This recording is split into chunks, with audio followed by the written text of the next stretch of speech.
তদানীন্তন সময় উমাইয়া বেলাল রে ডেকে বলে, এ বেলাল, তুমি যেই আল্লাহ দেখো না সেই আল্লাহ মেনে নিছো? মুহাম্মদ সাল্লাল্লাহু আলাইহি ওয়াসাল্লামের উপরে ঈমান এনেছো? বেলাল বলে, হ্যাঁ, আমি আল্লাহ মেনেছি, মুহাম্মাদুর রাসূলুল্লাহ সাল্লাল্লাহু আলাইহি ওয়াসাল্লামকে শেষ নবী বলে স্বীকার করেছি, আল্লাহর পাঠানো পয়গম্বর বলে স্বীকৃতি দিয়েছি। উমাইয়া বলে, তুমি তো এখন ঈমান ছেড়ে দিতে হবে। বেলাল বলে, আমি জীবন দিতে তৈয়ার, আমি ঈমান দিতে তৈয়ার না। বলে, তোমার হাত চলে যাবে, হাত হাত, তোমার পা শরীর থেকে আলাদা হয়ে যাবে, তোমার রূহ কিন্তু থাকবে না, বের করে ফেলবো।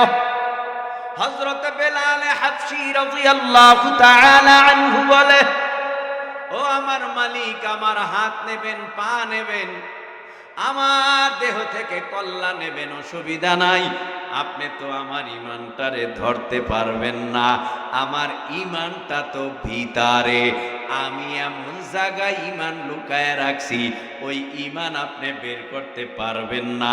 তবে জাইনা রাখবেন, আমি আল্লাহর জন্য, নবীর জন্য জীবন দিতে রাজি, আমি ঈমান দিতে রাজি না। হযরতে বেলাল হাবশী রাদিয়াল্লাহু তাআলা আনহুকে এবার কষ্ট দেওয়া শুরু করেছে। মরুভূমির মধ্যে উত্তপ্ত বালুর উপরে বেলালকে চিৎ করে শোয়ায় দিছে।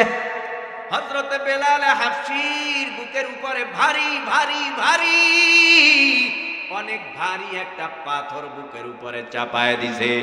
হযরতে বেলাল হাবশী কথা বলতে পারে না, হযরতে বেলাল হাবশী শ্বাস টানতে পারে না। হযরতে বেলাল হাবশী আল্লাহর দরবারে কান্না করে আর বলে, মালিক, তুমি আমার ঈমানটারে দুর্বল থেকে সবল বানায়া দাও, তুমি আমার ঈমানটাকে মজবুত বানায়া দাও। ও আল্লাহ গো, তুমি আমাকে মেহেরবানি করে কবুল করে নাও। হাজারো কষ্ট যদি বেঈমানেরা দেয়, তুমি আমাকে ধৈর্য ধরার তৌফিক দিয়া দাও। হযরতে বেলাল হাবশী ধৈর্য ধরতেছে। দিনের বেলায় কষ্ট দেওয়া হয়, রাতের বেলা জেলখানায় ঢুকাইয়া বেতের আঘাত করা হয়, তারপরেও হযরতে বেলালকে হুমকি দেওয়া হয়, ধমকি দেওয়া হয়, মাইরের ভয় দেখানো হয়। হযরতে বেলাল তারপরেও কালেমা ছাড়ে না, ইসলাম ছাড়ে না, নবী ভোলে না, আল্লাহ ভোলে না, কোরআন ভোলে না, আখিরাত ভোলে না। হযরতে বেলালকে এত কষ্ট দিয়েছে।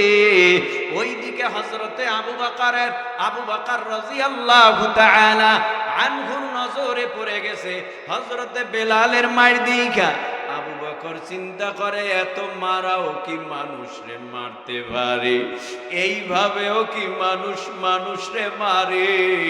ও ভাই, যার অন্তরের ভিতরে একবার ঈমান ঢুকে যায়, আগুনে পোড়াইলেও তার ঈমান যায় না। যার অন্তরের ভিতরে একবার ঈমান ঢুকে যায়, আল্লাহ যদি সাহায্য করে, তারে ফাঁসির কাস্টে ঝুলাইলেও তার ঈমান হারাতে পারে না। কারণ ঈমান এমন একটা জিনিস, আপনারা জানেন না, হযরতে উমর রাদিয়াল্লাহু তাআলা আনহু যখন মুসলমান হন নাই, খাত্তাবের বেটা হযরতে উমর খোলা তলোয়ার হাতে লইয়া রওনা করেছে আব্দুল্লাহর ছেলে মুহাম্মদ সাল্লাল্লাহু আলাইহি ওয়াসাল্লামের দেহ থেকে কল্লা আলাদা করবার জন্য দৌড়াচ্ছে। হঠাৎ তার এক বন্ধুর সাথে দেখা, বলে, তুমি কোথায় যাও? বলে, আমি মুহাম্মদ সাল্লাল্লাহু আলাইহি ওয়াসাল্লামের দেহ থেকে কল্লা আনার জন্য যাই। লোভে পাইছে, খুব লোভে পাইছে, বেশি টাকার লোভে পড়ছো মনে হয়। কয় না না, আমগো ধর্মের বিরুদ্ধেও তো মোহাম্মদ কথা কয়, আমাদের বাপ দাদার বিরুদ্ধেও তো মোহাম্মদ কথা কয়।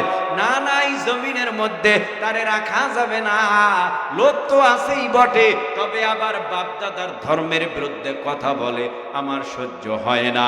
কয় ও দোস্ত, আগে মুহাম্মাদের দরবার সার, আগে তোর ঘরের খবর নে, তোর বোন আর ভগ্নিপতি কালেমা পরে মুসলমান হয়ে গেছে, কি করবি এখন? মুহাম্মাদের গর্দান আনতে যাবি নাকি তোর ঘর আগে সামলাবি? কয় না, আগে আমার ঘর দেখব, এরপরে আমি মুহাম্মাদের কাছে যাব। এবার তলোয়ার নিয়ে মেজাজ খারাপ করিয়া বোনের ঘরের দরওয়াজা নক করেছে, দরওয়াজা খুলে না, হঠাৎ করে আওয়াজ দিতেছে মেজাজ খারাপ করিয়া, ও বোন ফাতিমা, আমি তোর ভাই এসেছি, আমার নাম উমর, দরজাটা খোল। বুঝতে পেরেছে, মনে হয় টের পাইছে আমি কালেমা পরে মুসলমান হয়েছি। আজকে আমার ভাইয়ের হাত থেকে আমাদের উভয় নাই, মনে হয় আমাদেরকে আজকে মেরে ফেলবে, যাওয়ার কোনো রাস্তা নাই, জায়গা নাই। দরওয়াজা ভাইঙা ভিতরে ঢুইকা বোনকে বলে কালেমা পড়েছো? হ্যাঁ কালেমা পড়েছি। মুহাম্মাদের ধর্ম গ্রহণ করেছো? হ্যাঁ করেছি। মেজাজ অনেক খারাপ বানাইয়া তলোয়ারের উল্টা পিঠ দিয়া নরম শরীরের মধ্যে আঘাত আঘাত আঘাত, শরীরটা ফাইটা রক্ত শিরশির করে বের হইয়া ঘরের রুমটা কামরাটা লাল হয়ে গেছে। এবার হযরতে উমর দেখতেছে রক্ত পড়তেছে, মারতেছে আর কাঁদতেছে। বোন চোখের পানি বালাইয়া কান্না করে বলে, ও ভাই আমার, এই জমিনের মধ্যে যদি মায়ের কেউ, যদি ছেলেরে মা মারে বাবার কাছে দৌড়ায়া যায়, বাবা মারলে মার কাছে যায়, তুই তো আমার ভাই, আমারে মাইরা ফালাবিনি, আমারে মাইরা ফালাইলেও আমাকে ঈমান হারা বানাইতে পারবি না। আমি যদি মরিয়াও যাই ঈমান নিয়ে মরব। ও ভাই একটা কথা, আমার মা নাই, আমার বাবা নাই, আমার বড় কষ্ট, কালেমা পরে মুসলমান হয়েছি বলে এত আঘাত, এত রক্তাক্ত, আমার শরীরটারে লাল বানাইছো। ভাই আমি মরতে রাজি, তারপরও আমি ঈমান ছাড়ব না। আমি বুঝাইতে চেয়েছিলাম ঈমান যদি একবার পাকাপোক্ত হইয়া যায়, ফাঁসির কাস্টে ঝুলবে, বেঈমানের হাতে মার খাবে, জেলের মধ্যে ঢুকবে, তবুও মুসলমান খাঁটি ঈমানওয়ালারা ঈমান ছাড়বে না, মরতে রাজি তবুও ঈমান দিতে রাজি না, ঠিক কিনা? কেমন হযরতে বেলাল হাবশী রাদিয়াল্লাহু তাআলা আনহুকে আবু বকরকে রায় করে নিয়ে গেল, নিয়া রাসূলের দরবারে ছেড়ে দিল। আল্লাহু আকবার! রাসূলের দরবারে ছেড়ে দিছে। রাসূল নবী ওই হযরতে বেলাল হাবশীর দিকে তাকাইছে, বেলালও তাকাইছে, পিছনের সব দুঃখ কষ্ট বেলাল ভুলে গেছে। সুবহানাল্লাহ! এমন নবী থেকে আমি এতদিন দূরে ছিলাম, এমন মায়াবী চেহারাওয়ালা নবীর চেহারাটা এতদিন আমি দেখতে পারি নাই। ও নবী, আমি আপনারে মহব্বত করি, আল্লাহর হাবিব, আমি আপনারে অনেক মহব্বত করি, ভালোবাসি, আমাকে মাফ করবেন। নবী বলে, বেলাল তোমার ঈমানের পাওয়ারে আল্লাহ তোমারে কত ভালোবাসে তুমি জানো না। ও বেলাল, আমি নবীও তোমারে ভালোবাসি, আসো একই মসজিদে আমি হব ইমাম, তুমি হবা মুয়াজ্জিন। একই মসজিদে আমি ইমাম, তুমি মুয়াজ্জিন, টেনশন কিসের? আসো। বেলালের বুকটা ভরে গেছে, কলিজাটা ভরে গেছে। এটাই তো সার্থকতা।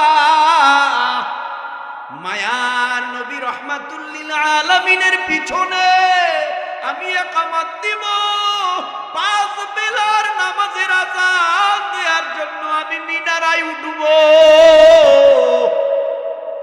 এত মুসলমান আছে, এত সাহাবী আছে, এত গলার কণ্ঠ ভালো আছে, এত শিক্ষিত আছে, এত খুবসুরতওয়ালা মানুষ আছে, এত শিক্ষিত ভালো মানুষ থাকতে আমি বেলালে নবী কইছে মুয়াজ্জিন এখানে দাওয়াত। আজকে মসজিদে নববীর মধ্যে হযরতে বেলালকে আল্লাহর নবী দায়িত্ব দিয়েছে আযান দেওয়ার। এর থেকে বড় কিছু পার আমি বেলালের হতে পারে না। হযরতে বেলাল হাবশী রাদিয়াল্লাহু তাআলা আনহু সময় মতো আযান দেয়। বেলাল হাবশী রাদিয়াল্লাহু তাআলা আনহু আযানের রুহানিয়াতে পুরা এলাকা ছড়াইয়া যায়, মানুষ নামাজে দৌড়াইয়া যায়। হযরতে বেলাল রাদিয়াল্লাহু তাআলা আনহু আযান দেয়, মুসলমানরা নামাজে যায়। কিন্তু বেঈমানেরা কানাঘুষা করে, একে অপরের সাথে বলে, এই বেলাল নামের একজন মুয়াজ্জিন আছে মসজিদে নববীর মধ্যে, দেখতে কালা, দেখতে ভালো না, চেহারাও ভালো না, কণ্ঠ ভালো না, আরবি হরফ উচ্চারণ করতে পারে না, আশহাদু শব্দটারে আশহাদু শব্দটারে আসাহাদু বলে, তার মানে আরবি আজানের উচ্চারণ ভালো করে দিতে পারে না। এজন্য তারা ব্যঙ্গ কইরা মুনাফিকেরা বলেছে, বেঈমানেরা বলেছে, মসজিদে নববীর মধ্যে ইমামও যেমন মুয়াজ্জিনও তেমন। জোরে কন্না আউযুবিল্লাহ। দেরি করে নাই, নবীর কাছে অভিযোগ দায়ের করেছে। নবীর কাছে বলে, ও পয়গম্বর, বেঈমানেরা তো অপমানজনক ভাষা ব্যবহার করে, প্রয়োগ করে। কি বলে? হযরতে বেলাল আযান দেয় বলে, ইকামত দেয় বলে, মুয়াজ্জিনের দায়িত্ব পালন করে বলে, আপনারেও বেঈমানেরা খারাপ কয়। বেলালের কারণে আর আযান শুদ্ধ নয়, কি করব তোমরা বলো? বলে, কি করবেন? নতুন মুয়াজ্জিন নিয়োগ দিলে মনে হয় ভালো হয়। দেরি করে নাই, মায়ার নবী পরামর্শে সিদ্ধান্ত হলো, নতুন মুয়াজ্জিন চেহারা ভালো, কণ্ঠ ভালো, শিক্ষা ভালো, বংশ ভালো, সব ভালো দেখা মুয়াজ্জিন নিয়োগ দিছে। ফজরের নামাজের আযান দিবে আগামীকাল থেকে। এই দিকে হযরতে বেলালকে নবী বলে, ও বেলাল, আগামীকাল থেকে ফজরের নামাজের আযান দিবা না। আগামীকাল থেকে মসজিদে নববীর মুয়াজ্জিনের দায়িত্ব থেকে তোমাকে বরখাস্ত করা হলো। তুমি আর মসজিদে নববীর মধ্যে আযান দিবা না। হযরতে বেলাল চোখের বাড়ি ভালাইয়া কান্না করে আর বলে, আল্লাহ, কালো বানাইছো তো তুমি আমারে, কণ্ঠ দিছো তাও তুমি আমারে, তোতলা বানাইছো তাও তো তুমি আমারে। আয় আল্লাহ, আমি যে গোলামের ঘরের গোলাম তাও তো তুমি বানাইছো আমারে। মসজিদে নববীর মধ্যে মুয়াজ্জিন বানাইছিলা তাও তো তুমি আমারে, কিন্তু এখন মসজিদে নববীর মধ্য থেকে মুয়াজ্জিনের দায়িত্ব কেড়ে নিছো তাও তো তুমি আমারে। ও আল্লাহ, আমি যাব কোথায়? যাওয়ার জায়গা নাই। হযরতে বেলাল হাবশী রাদিয়াল্লাহু তাআলা আনহু মসজিদের নববীর এক কোনায় যাইয়া সারা রাত ঘুমায় নাই। না জানি আল্লাহ আমার উপরে কেন বেজার হয়ে গেছে। আজকে মসজিদে নববীর মধ্যে আমার আযানের দায়িত্ব নাই। না জানি আল্লাহ আমার কোন আমলের কারণে বেজার হয়ে গেছে। ও আল্লাহ গো, তুমি আমারে মাফ করে দাও। নবীর পিছনে দাঁড়াইয়া ইকামত দিতে পারবো না। আমি আর মিনারা মিনারায় উঠা আজান দিতে পারবো না। চোখের পানি ফালায়া সারা রাত কাঁদলেন। এইদিকে ফজরের নামাজের আজান দেওয়ার জন্য নতুন মুয়াজ্জিন মিনারায় উঠা আজান দিতেছে। আজানের শব্দ ভালো, কণ্ঠ ভালো, আজানের সুর ভালো, সবই ভালো, কিন্তু পূর্ব গগন ফর্সা হয় না। জিবরাইল আলাইহিস সালামকে আমার আল্লাহ পাঠায়, ও জিবরাইল যাও আমার নবীর কাছে যাও, নবীকে গিয়া বলো মসজিদে নববীর মধ্যে ফজরের নামাজের আজান হয় না কেন, তাড়াতাড়ি আজান দিতে বলো, কেন এখনো আজান হলো না? আল্লাহর নবী বলে, ভাই জিবরাইল, কে বলেছে আজান হয় না? বিগত দিনের থেকেও আরো সুন্দর আজান হয়েছে, বিগত দিনের থেকেও আরো সুন্দর মুয়াজ্জিনের সুরালিত কণ্ঠে আজান হয়েছে। কই কে আজান দিছে? কয় নতুন মুয়াজ্জিন। কয় নতুন মুয়াজ্জিনের আজান আল্লাহর আরশে আজিমে পৌঁছায় নাই, বেলালের আজান গিয়া আল্লাহর আরশ পর্যন্ত পৌঁছায়া যায়। যতক্ষণ পর্যন্ত বেলালে হাবশী আজান না দিবে ততক্ষণ পর্যন্ত পূর্ব গগনে সূর্য উদিত হবে না। এরে আল্লাহর গোলাম, কালোদেরকে খারাপ ভাবিও না, যাদের কণ্ঠ ভালো না তাদেরকে খারাপ ভাবিও না,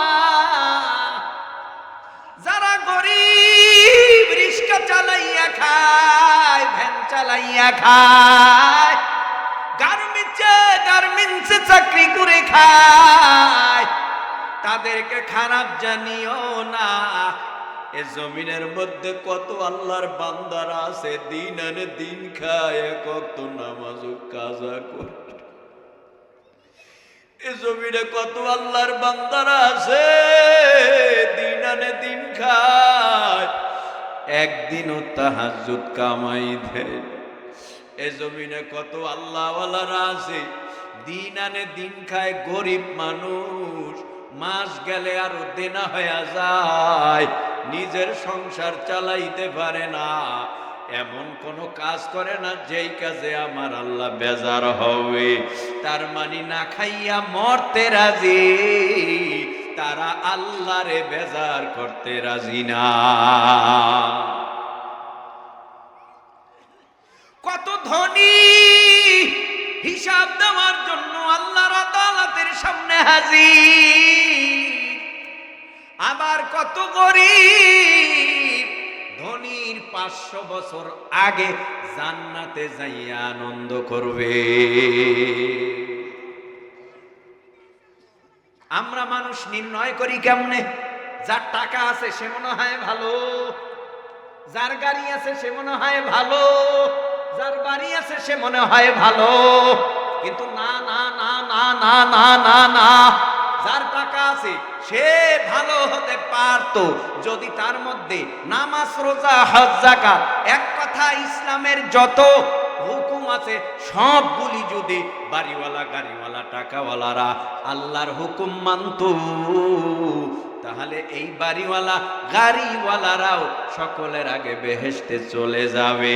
কিন্তু বর্তমান যুগে দেখবেন যত ধনী, শতকরা 90% এই দিন থেকে বহু দূরে। 90% ধনী, কোটিপতি, টাকাওয়ালা, বাড়িওয়ালা, গাড়িওয়ালা দিন থেকে দূরে, ইসলাম থেকে দূরে, কোরআন থেকে দূরে, টুপি থেকে দূরে, দাড়ি থেকে দূরে, সুন্নতি পোশাক থেকে দূরে। কথা কন না কেন? শতকরা কত ভাগ? 90 ভাগ, আরো বেশি হতে পারে। কিন্তু আবার গরিবের মধ্যে কিছু গরিব আছে, সব গরিব রে ভালো বলছি না, কিছু গরিব আছে সমাজের মধ্যে বড় ক্যান্সার, সমাজের মধ্যে সবচাইতে বড় ক্যান্সারও আছে কিছু গরিব। এক ওয়াক্ত নামাজও পড়ে না, বিড়ির পাশা একটার পরে একটা লাগবেই। নাই, রাগ করবেন না, বুঝাবার জন্য বলছি। সবরি কলা ভালো না খারাপ? কথা কয় না, গেছে, শেষ শেষ, পাওয়ার গেছে গা। সবরি কলা ভালো না খারাপ? তো ভালোটারে ভালো বললে কি সমস্যা? সবরি কলা ভালো, তো সবরি কলা মানুষ বেশি টাকা দিয়া কিনে খায়, এখানে না পাইলে ওই ভুইগর যায়। আমিও মাঝে মধ্যে নেই, সবরি কলা খুব ভালো, ভিটামিন যুক্ত খানা। তো একজনে খাইয়ে দিলে আর একজনে কয় তোর মুখের লালা লাগছে, লোল এটা খামু না। সবরি কলা খাইয়ে দিছ আমার, সবরি কলা খাইয়ে দিছে, লোল তোর মুখের লালা স্যাপ ইত্যাদি যাই বলেন লাগছে, এটা খামু না। কিন্তু একটা বিড়ির পাশা 9 জনে ছাড়ার পর 10 জনের সময় কয় দোস্ত ফালাবি না, এটার মজাই হলো সুখটানে। আমিও একটা মাইরা তারপরে সাইরা দেই, ঠিক কিনা? এইলো বাংলাদেশ, আর এইলো আমাদের দেশের পাবলিক। ভালোটারে তুচ্ছ করে, খারাপটারে লাথি মারে। এরকম কিছু খারাপটা টাইনে আনে, ভালোটারে লাথি মারে, ঠিক না? আল্লাহ বুঝার তৌফিক দেন। আমিনের আওয়াজ আর একটু সোলো দিলে ভালো হয় না? আরো জোরে বলে। বন্ধু তোমার পা কেটে গেলে ব্যথা হয় কেন বুকে? বন্ধু তোমার হাত ভেঙে গেলে জল আসে কেন চোখে? বন্ধু তোমার ভাই মরে গেলে তুমি কাঁদো কোন দুঃখে? বন্ধু তোমার ঘর পুড়ে গেলে ভেঙে পড়ো কোন শোকে? বলবে আমায় পাগল তুমি, বোঝো না সহজ কথা। যে কোনো অঙ্গে আঘাত পেলে যে সারা দেহ করে ব্যথা, শিরায় শিরায় রক্ত দ্বারায় মিশে যায় যন্ত্রণায়। প্রকৃতির সেই শাশ্বত বিধান তুমি কেন বুঝলে না? ওগো বন্ধু আমার, তাহলে এবার আসল কথাটা শোনো। সারা দুনিয়ার মুসলমানের ভেদাভেদ নাই কোনো, ঠিক কি না? সারা দুনিয়ার মুসলমানের ভেদাভেদ আছে। আমার বাড়ি বরিশাল, আপনার বাড়ি বিভিন্ন জেলায়। একটু বলবেন কি জিব্বা নাড়াইয়া উঁচু আওয়াজে, আমাদের কালেমা আলাদা। আরো আস্তে কোন, আমাদের কোরআন আলাদা, আমাদের কাবা আলাদা, আমাদের নবী আলাদা। তাহলে আমগো কালেমা এক, নবী এক, আল্লাহ এক, কাবা এক, কোরআন এক। আমগো রাজনৈতিক ব্যানার এক না, আলাদা আলাদা। আমগো পীরের ব্যানার এক না, আলাদা আলাদা। আমগো রাজনৈতিক ব্যানার আলাদা হতে পারে, পীরের ব্যানার আলাদা হতে পারে, আমগো কালেমার ব্যানার যেহেতু এক। যদি কোনো বেঈমানেরা নবীরে গালি দেয়, ইসলামের বিরুদ্ধে কটূক্তি করে, তখন আমরা মুসলমানেরা সবাই এক ঐক্য হইয়া ওই বেঈমানদের কোমর আমরা বাঁশের লাঠি হাতে নিয়ে পিটায়া ভেঙে দিব। যদি পারা যায় বাপের বেটা। আর যদি মনে করো গালি দিছে নবীরে, আল্লাহর দ্বারে ছাইরে দিলাম, ওর বিচার আল্লাহই করবে, তাহলে মুনাফিক মার্কা মুসলমান। আল্লাহ বুঝার তৌফিক দান, বলেন আমিন। বন্ধু তোমার পা কেটে গেলে ব্যথা হয় কেন বুকে? বন্ধু তোমার হাত ভেঙে গেলে জল আসে কেন চোখে? বন্ধু তোমার ভাই মরে গেলে তুমি কাঁদো কোন দুঃখে? বন্ধু তোমার ঘর পড়ে গেলে ভেঙে পড়ো কোন শোকে? বলবে আমায় পাগল তুমি বোঝো না সহজ কথা। যে কোনো অঙ্গে আঘাত পেলে যে সারা দেহ করে ব্যথা, শিরায় শিরায় রক্ত দ্বারায় মিশে যায় যন্ত্রণায়। প্রকৃতির সেই শাশ্বত বিধান তুমি কেন বুঝলে না? ওগো বন্ধু আমার, তাহলে এবার আসল কথাটা শোনো। সারা দুনিয়ার মুসলমানের ভেদাভেদে নাই কোনো, উত্তর হতে দক্ষিণ মেরু সকল মুসলমান, সাদা কালো আর ধনী গরিবে সবে এক দেহ আর প্রাণ মুসলমান। মুসলমান আমি তো মুসলমান, তুমি তো মুসলমান, সবাই তো মুসলমান।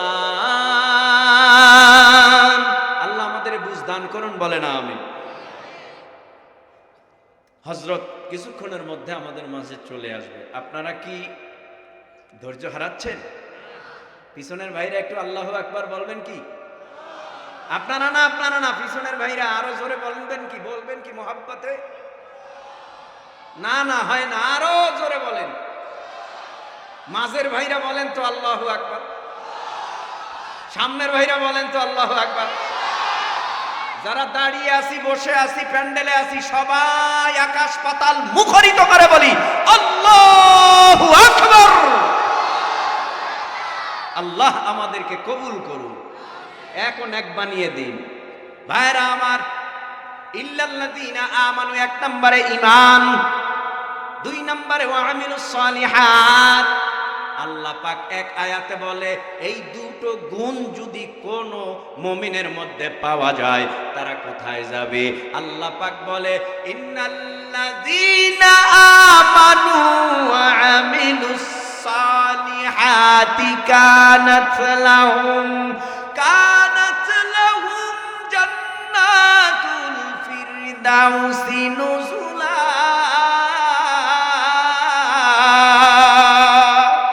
খালিদিনা ফিহা লা ইয়াবগুনা আনহা হিওয়ালা।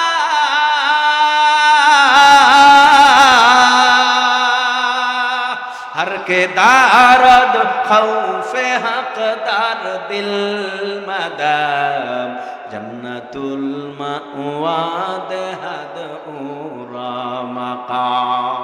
इन्नल्लज़ीना आमानू व अमिलुस सालिहात, নিশ্চয়ই যারা ঈমান আনার পর নেক আমল করবে আল্লাহ বলেন তাদের জন্য আমি আল্লাহ ফিরদাউস জান্নাত সাজায় রাখলাম।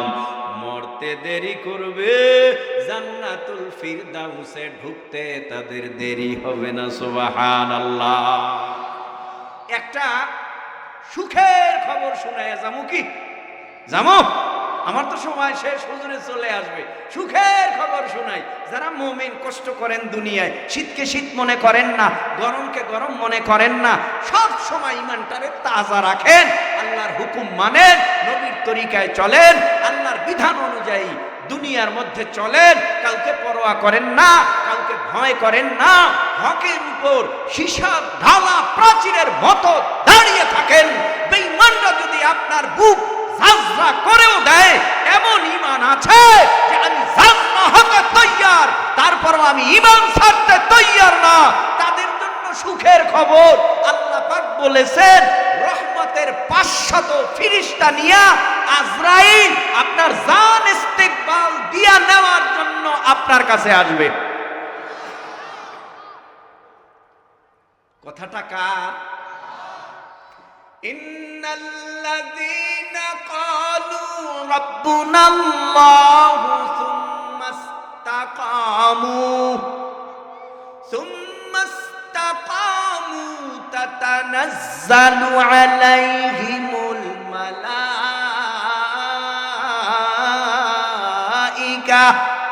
আল্লা তাখাফু ওয়া লা তাহজানু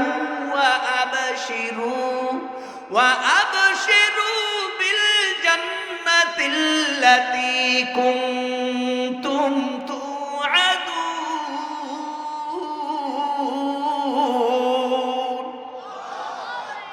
الله الله সবাই আল্লাহরে ডাক দেন, মায়া মায়া লাগায়া ডাক দেন, মায়া লাগায়া আল্লাহ। আল্লাহরে এক ডাক দিছেন, আল্লাহ জবাব দিছে 10 বার লাব্বাইকে আবদি।